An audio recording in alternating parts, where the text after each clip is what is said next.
guys, it's me, CJP, and welcome back to another video on my channel. And yeah, I'm holding a pen right now because I'm taking notes. Because right now, wala akong masyadong activities outside of the house. And I'm just staying here at home, filming stuff.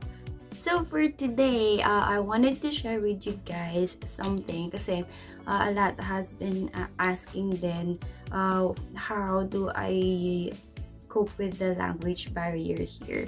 Well, of course, understandable na yun na when I'm in a foreign country, that's a term of respect then. When you're in a foreign country, you should try somehow to learn their language para kahit paano you can interact with them and hindi ka na nahihirapan at the same time yung mga persons na nakaka-encounter mo hindi na mahirapan to interact with you. So yeah, so right now I'm going to share you guys 5 different ways on how to study Japanese on your own.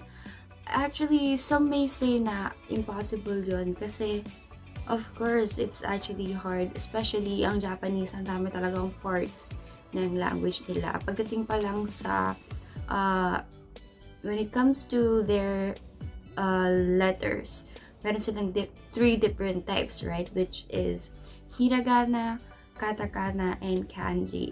So all of that, you're not required to learn all of that. It's still your choice.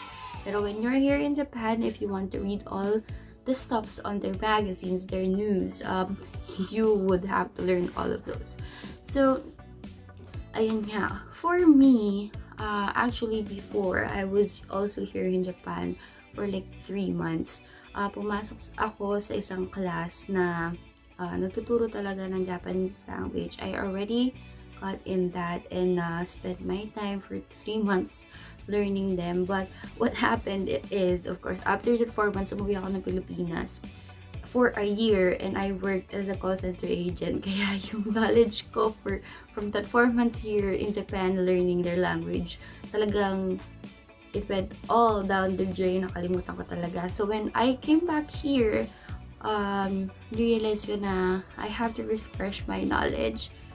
So even if you still don't have any basic or wala pa kayong pang startup na knowledge about the Japanese language and their letters and all that, this will be a great video for you guys because I will help you so that yeah, we can learn together. So for me,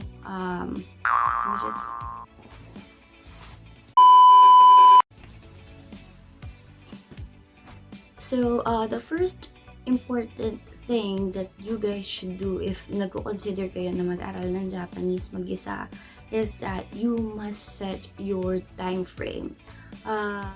So, ayun, bago kayo dapat mag-start mag-aral ng Japanese, you guys must first set your time frame. Like, for example, in 3 months, dapat matutunan ko na yung simple phrases. Or, in 3 months, dapat matutunan ko na yung hiragana or katakana. In that way, yourself would have a goal, and in that way, mapupush mo yung sarili mo na ay within that time frame dapat matapos ko na to or mamaster ko na to. Believe me guys, that is really effective. Like kunyari, if you're trying to reach 3 months, try nyo mag-aral every day for like an hour or 2, just reading phrases, reading sentences, words, vocabularies, and that is really effective.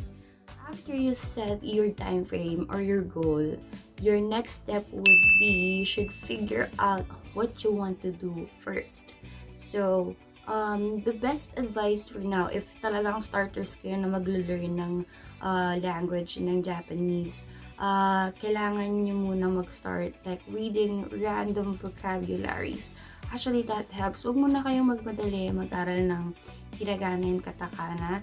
So, try nyo muna magbasa-basa ng mga or remember ng mga vocabularies like basic vocabularies like Himitsu, jitensha, mga ganun lang. So, ayun nga, after you have set your time frame, your next step would be figure out what you want to do next. That means, kung nangyari, in that 3 months that you have set for yourself, dapat alam mo na kung anong priority mo to learn.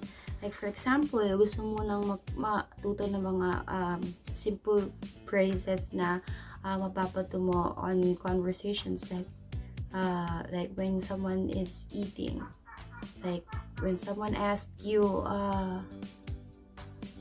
kono ramen wa to? Pagka may nagtanong ng ganun sa'yo, you can just say, oishi desu. Like those kind of phrases na you can just throw, na kahit nasabihin mo siya, you don't have to explain long, and you already thrown kung ano man yung nasa thought mo.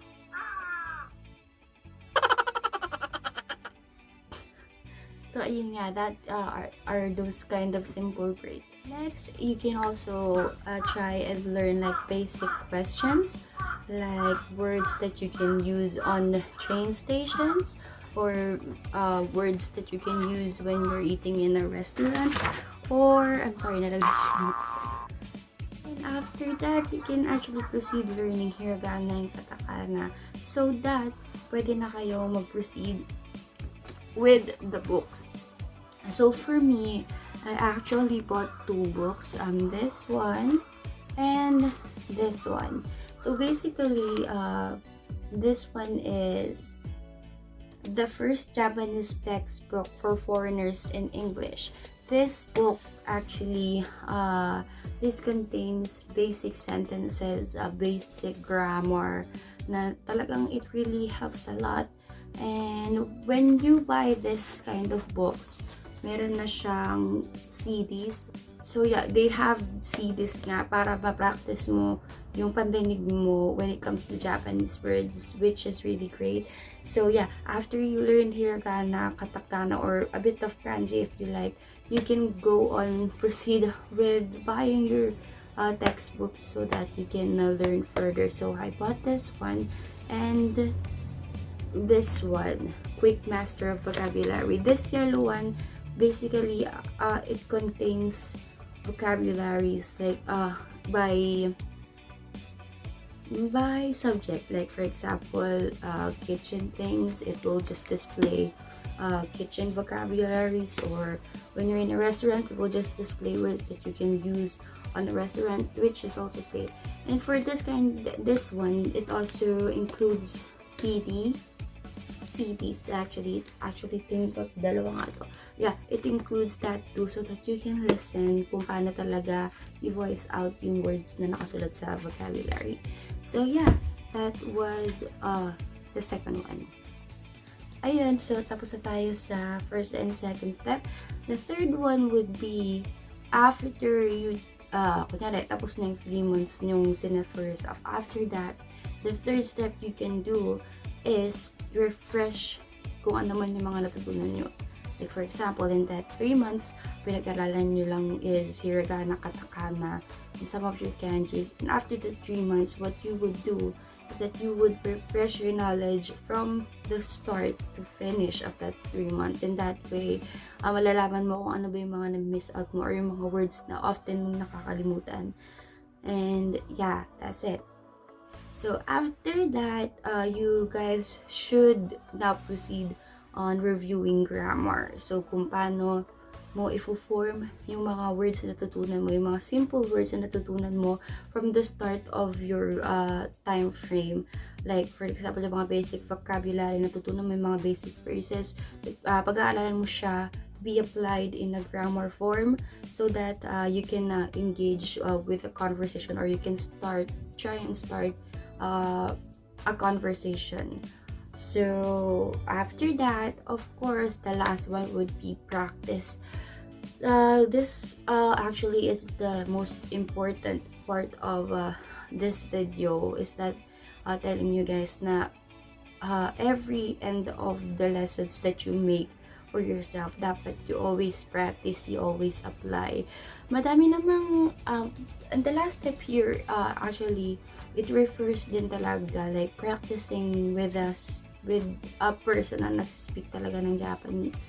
Like itest mo kung ano yung hanggang saan yung kaya mong Japanese words, or hanggang saan yung knowledge na tutunan mo. And yeah, madami naman applications around na pwede nyo i-download that you can talk with Japanese natives talaga. And like for example, they are trying to learn English too. Like, so what will happen like is like exchange knowledge. Like they teach you Japanese, you teach them English. That's the kind of great applications na pwede nyong i-download for you guys to be able to practice properly. So, ayun, all in all, what I can say is hindi naman talaga madali mag-aral ng kahit anong language. And the key to this, like if you want to learn talaga alone, is that you guys have the motivation na gusto nyo talaga matutunan yung language na gusto nyong pag-aralan. It's all about motivating yourself and setting a goal for yourself and never giving up. Ganun naman talaga lagi. Like, in every kind of studying, that's actually the secret.